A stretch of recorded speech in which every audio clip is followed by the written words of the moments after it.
Hello everybody and welcome to another episode of Garrett's unboxing videos. I'm Garrett Lively from Rough Draft Games, and today we'll be boxing the deluxe edition of RoseArt's The Lord of the Rings, The Return of the King board game, made in cooperation with New Line Cinema. Please note that once again I am dubbing this video. I find it a little bit easier to collect my thoughts, to dub the video.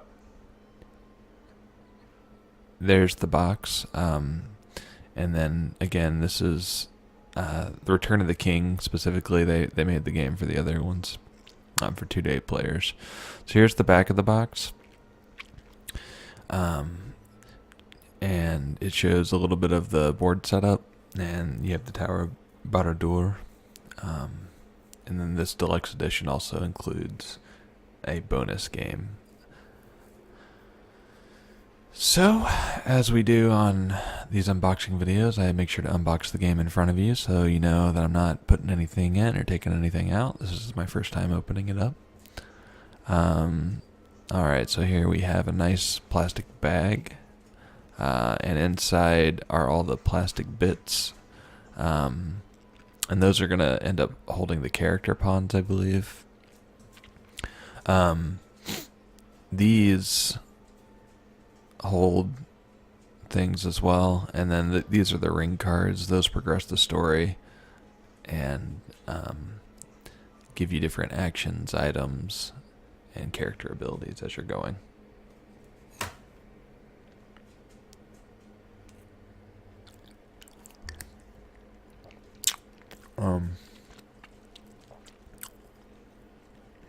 So there's 170 plus cards, I think. And they use movie stills for all the artwork, and then they have your character cards that show your stats and abilities. There's Merry and Pippin.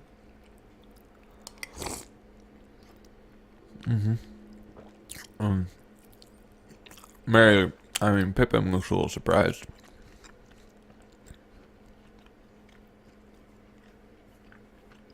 They're of decent quality. They're pretty thin, actually.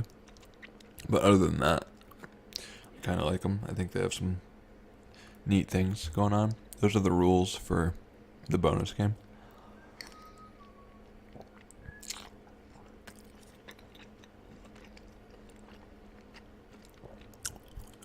Those are the regular rules for the regular game. 4 pages in total, but the last page is only instructions on how to construct the Tower of Barad-dûr. Those are your score keeping rings. You use those to just keep track of each player's score throughout the game.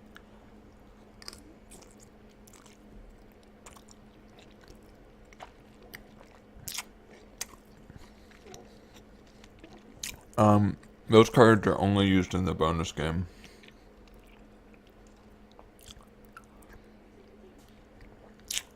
And I think they give a couple of bonuses and inhibit you a little bit as you're going through. Those are the paper character pawn pieces that you're going to put in your plastic pawns. Each character that you can be in the game has its own specific pawn.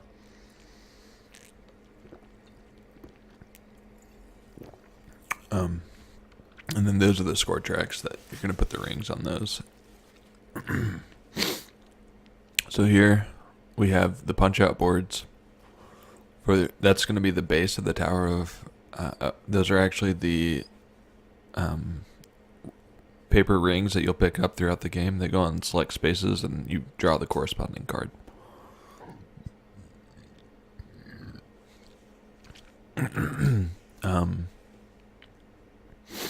Those are your special setup instructions. If you want to play with the 2 towers or the Fellowship of the Ring, you can combine and make it one mega game.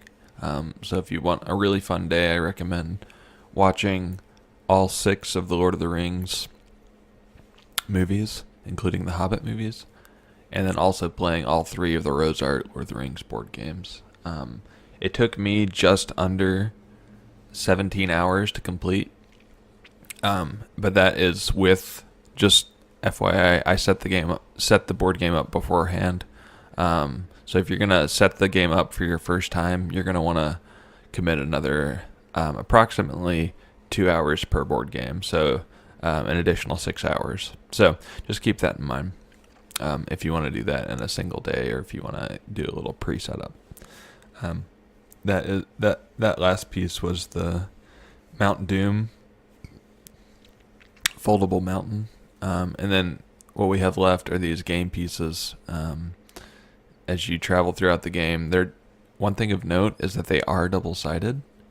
So one side is for the regular game, and then the other side is for the bonus game. Right here is the regular game with all the numbered ring spaces.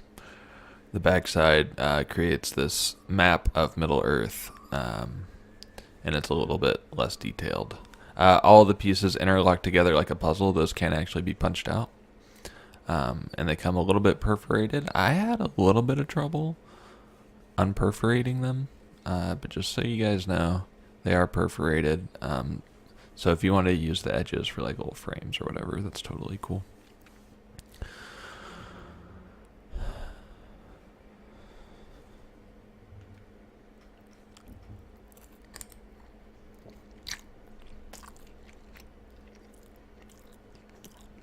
It's calm.